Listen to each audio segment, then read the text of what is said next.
Hey, what's cracking? Hope that this video finds you doing well. Hope that everything, my friend, for you is going your way. Hope that it's as calm and peaceful as it is for you as it is for me this evening. You might hear some cows. You might hear some birds. The sun's going to set here in a few minutes. It's nice and peaceful. It's a beautiful day, and I thought it was a good time to sit down and have a talk with you. My name is Ricky Dye, and I went to prison when I was 15 years old for murder in the state of Oklahoma. And I was there for over 20 years before I got out. Went in at 15, got out at 35.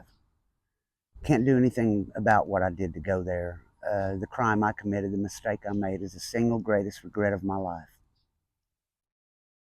I can't change it. So I decided that I would share my experiences in the hopes that I could save someone else from experiencing what I did.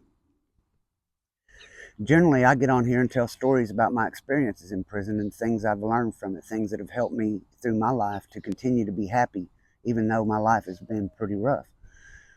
But I would be remiss to not speak about the last video, to get on here and look like I lost my damn mind and then not let you guys know how I'm doing. Just didn't quite fit, just didn't quite sit right with me.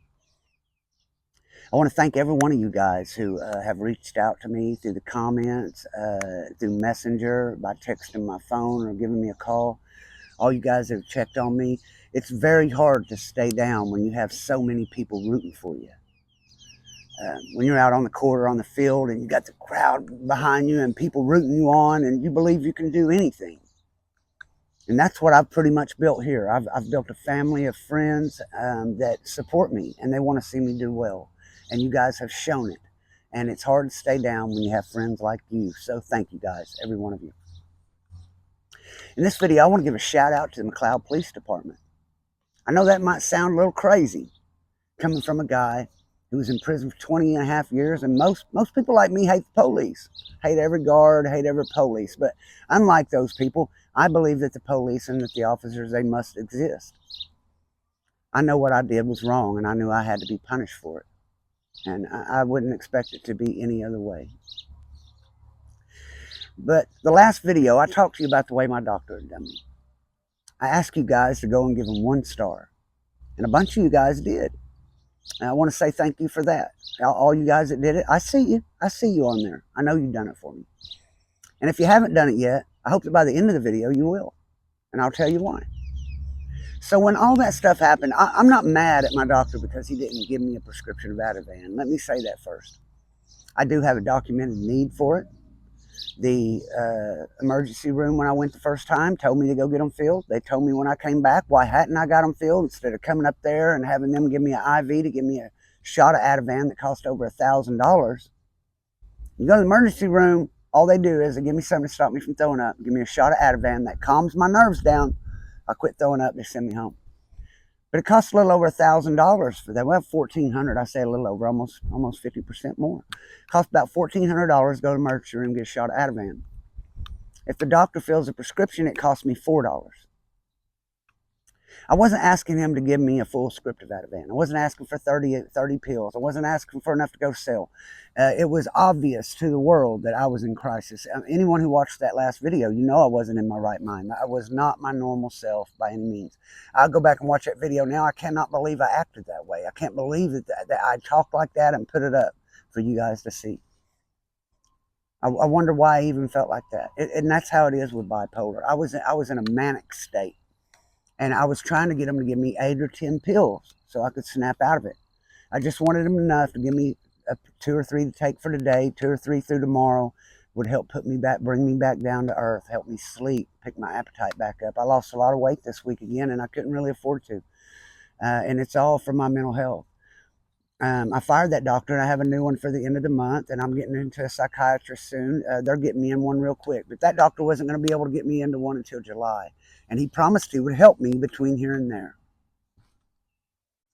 What upset me wasn't that he didn't fill the meds, it's that he didn't respond to me at all. So when I was in the hospital Sunday, when I got out Monday and my wife called all day, the nurse made her think that they were filling the meds, that they were taking care of it, but it would be 48 to 72 hours. So we didn't call back till Tuesday when they didn't show up. And when we called Tuesday, the nurse told my wife she wouldn't forward any more messages or anything because she said they were already aware of it, taking care of it. So more or less that it was being done. And we need to just keep checking the pharmacy. Well, before the day was out, I was in the emergency room throwing up again for another 6 or 8 hours in the emergency room. And they're asking me, why in the hell are you not getting these meds filled? And I'm telling them I can't get a hold of the doctor. Well, the same thing happened Wednesday and Thursday. And I was trying to get them to let me come up there Monday because sometimes I figure maybe the doctor needs to see me. They went to school for years to get that license. I'm not trying to run his reputation or his job. I'm not trying to get him in trouble. I'm willing to come up and see him to cover his bases, whatever he may need to do in order to get me some help. But he wouldn't even return the phone call. That's why I want him to have 1 star. If you were going through a mental crisis right now and you hit me up on Messenger, said you needed someone to talk to, I can't give you no medicine, but if you need someone to talk to, I'll call and talk to you now, and I'm not getting paid for it. Just out of human decency, to be there for another human in need. So for a doctor to understand that you have all these mental problems, that you're disabled from it, that you just got out of the emergency room for 2 times and not even return a call, I can't accept that. I cannot accept that he wouldn't even return the call. So I made that video with you guys. And no sooner, as soon as I got finished making the video, I got a call from the hospital. And instead of asking me what the problem was, sorry they hadn't called back, she says, well, I don't know why he didn't call all week, but he's not filling those meds. I said, well, that's fine, but why couldn't he at least call me? She said, I don't know why he didn't call, but I hear you're making threats to my staff. I said, threats? I said, so you called me, and instead of helping me deal with my problem, you're saying I'm the problem? Who did I threaten? Well, I don't know who you threatened. Well, what did I say? Well, I don't know what the threat was. So you don't know what the threat was, and you don't know who said it, but you're saying I did it. Well, let me tell you what the threat is.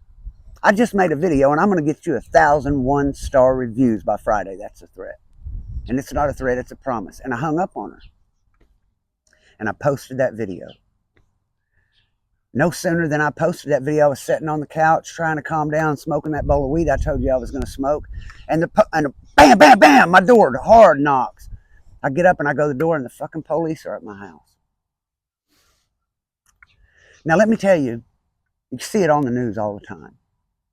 I saw it on the news a couple of weeks ago. A mother and father, their son was having a manic outburst. He was thinking about hurting himself, all kinds of... They didn't know what to do, so they called the police to try to get him help. Police come out there, one thing led to another. Things are excitable. When you call the police for someone for mental health, understand this. And when they get that call, they're scared coming out there too. Half of them, because they don't know what they're fixing to walk into, because this guy's not mentally sound. Anything could happen because he is a walking contradiction even to himself. I don't understand half the things I do when I'm in a manic state, or why I do them. I do not. I just get so upset that I just cannot concentrate on the consequences. Everything at the moment is too much for me. So they come out there, and one thing leads to another, and someone ends up dead. They say, oh, it's such a sad thing. It's mental health. You see it all the time. But these guys got a call from my doctor, from a hospital, saying it. So they come out here with intentions of locking me up. EOD. Which means that you haven't committed a crime, but you're a threat to yourself or others. They believe that you're a threat to yourself or others. They said I was in mental crisis and they wanted me locked up. No shit, I'm in mental crisis. I've been trying to get a pill from you for a week to stop it. So you can't take the time to fill my meds, but you can call the police on me. So when the police showed up, I'm going to tell you, after being in prison 20 years, going back to prison is my greatest fear. First thing I thought when I seen them, I had red flags, warnings go off all through me. My nerves just immediately got worse when I seen the police. But the guy's name was Larry. I want to give him a special thank you, dude, but I'll get to it in a minute. I come out the door, and there's a couple of chairs on my front porch there. And I know that if I come to that door aggressive, upset, that it's going to... Aggression breeds aggression. So if I come out upset, it's going to maybe get them upset. And then they're going to be worried because they're going to make sure they don't want to get hurt by this dude that may be in a mental state. So I come out and I made sure I was very calm, and I sat down immediately so that I was not in an aggressive posture. Gives them no reason to think that I was going to try to hurt them, and offered them a seat. And I sat and I explained everything that was going on down to the wire, just like I have with you folks in the video. And I explained the whole thing, and he took my side. He thought I was completely right, that they should have helped me. To just ignore me in that situation was wrong. And he let me talk to him and explain everything to him, and I felt like he listened to me. And then he told me that if I had any more issues, if I just needed someone to talk to call the McLoud Police Department and ask for Larry. And even if he wasn't working, he'd get dressed to come talk to me. And that touched me, man. That touched me coming from an officer of the law after the life I've lived.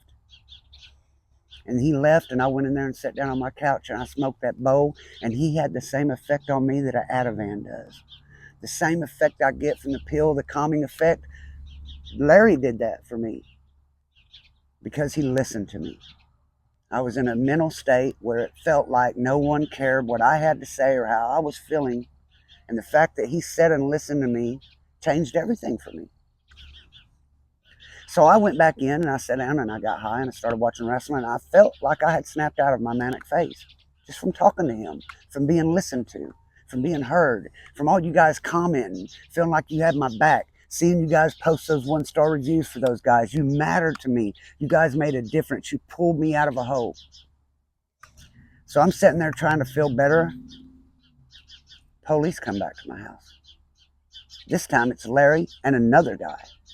Come to find out, the other guy was a guard at Granite when I was there. He knows me. He knows how out of hand I can get, tearing up DUs and acting crazy. He knows what he's dealing with.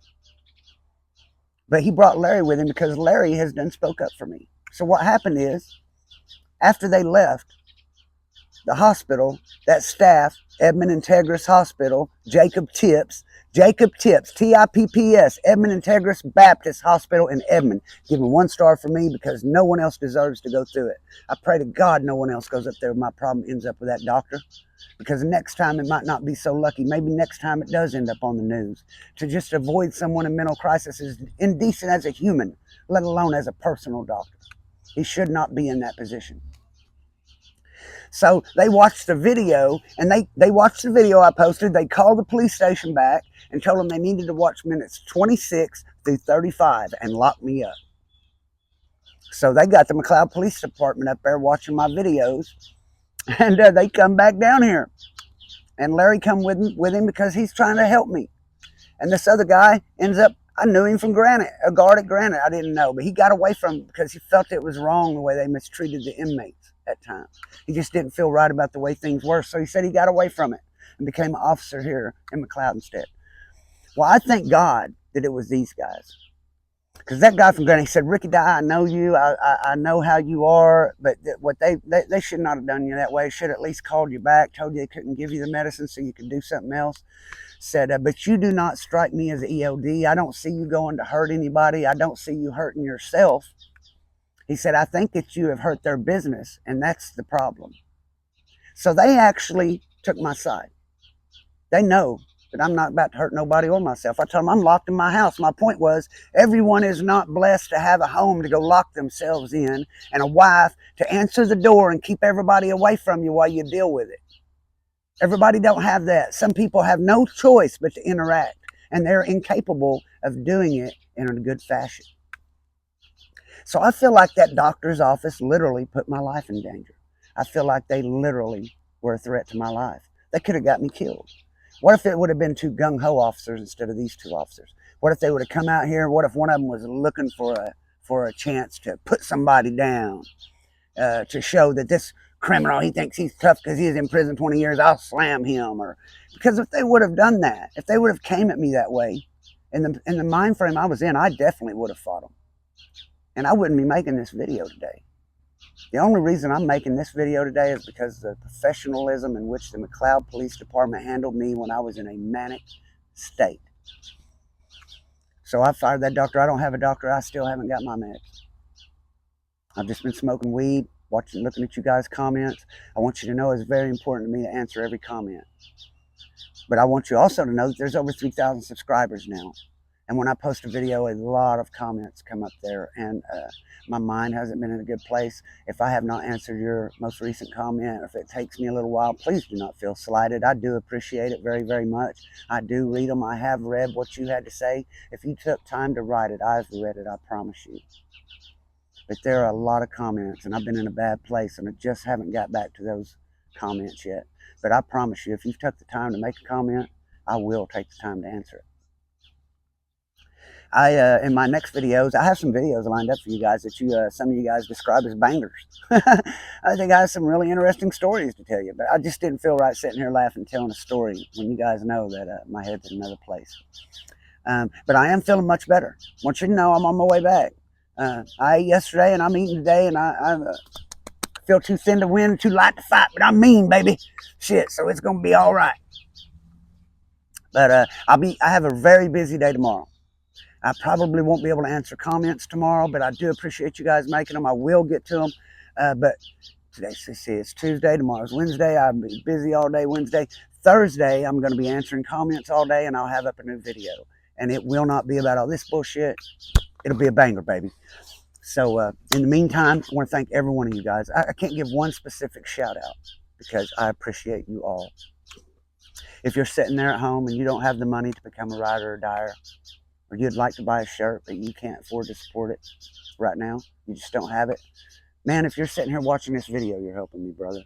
And it doesn't matter to me if you give money or not. I don't give a shit about the money. If I couldn't buy the things I needed with it, I'd wipe my ass with it. I'm telling you.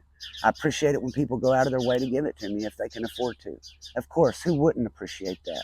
And I feel it's important to acknowledge those people who do. And that's why I always give a shout out to the riders and dyers. Riders who ride till the wheels fall off, and the dyers keep riding even when they do.